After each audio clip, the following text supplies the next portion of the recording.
Here the topic under consideration is the DTFT. In the previous video class we have considered the DTFT, and the DTFT convert a uh, discrete time signal in the time domain to a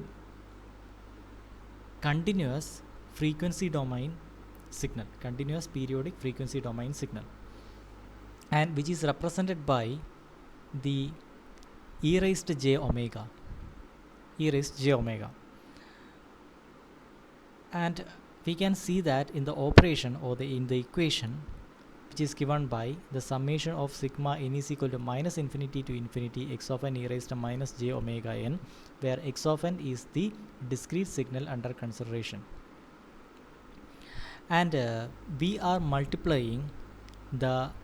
samples of each of the signal which is under consideration with the phasor e raised to minus j omega n, and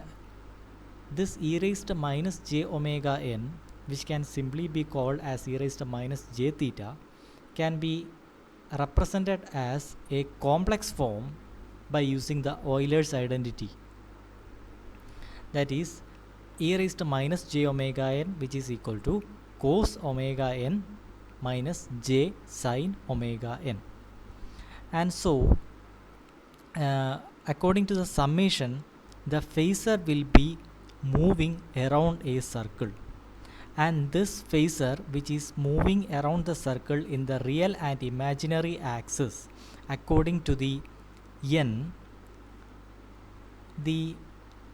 each of the phasor which is moving around the circle in the real and imaginary axis is multiplied by the samples, which can be represented by, so here we can see that these are the phasors, different phasors for different values of e raised to minus j theta, where theta is given by omega n. Thus when the n changes, the magnitude and the angle of the phasor changes, and it will be moving around the circle, and for each of these phasors we are multiplying the sample of the signal under consideration with that, and we are summing all the phasors together to get a single phasor, which is given by x of e raised to j omega. And here when the omega is varied, here we can see that this phasor will be moving around the circle in a different pattern, which will be moved around this around the real and imaginary axis, and simply we can say that the discrete time domain signal under consideration is wrapped around a circle in the real and imaginary axis. So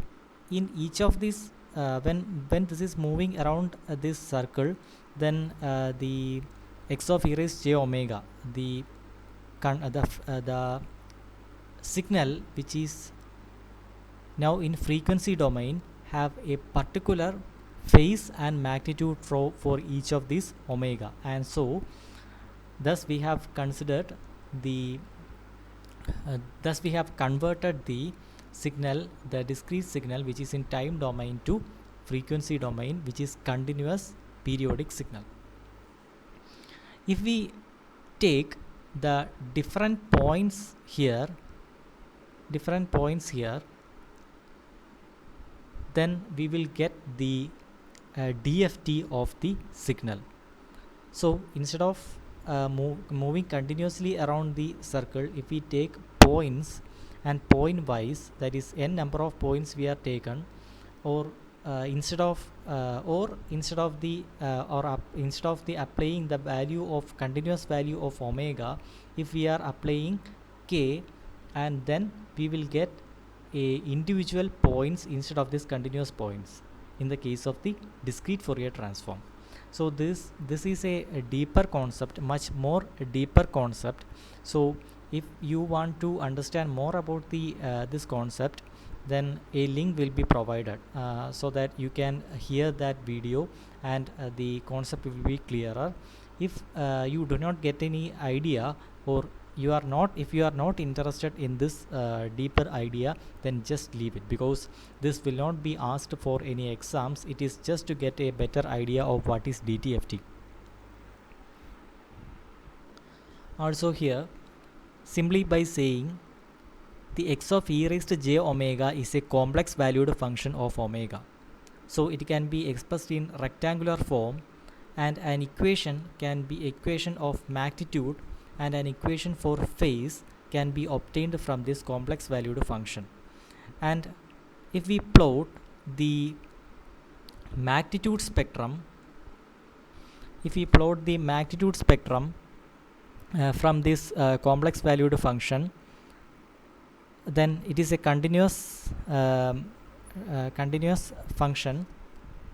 and it can be plotted against this frequency, and also the phase spectrum can also be plotted against the frequency which is obtained from this complex valued function. Okay,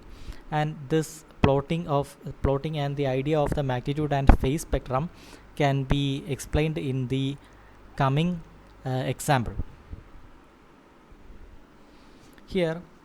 it is given: compute the Fourier transform and sketch the magnitude and phase function of a causal 3-sample sequence. The sequence, this is a discrete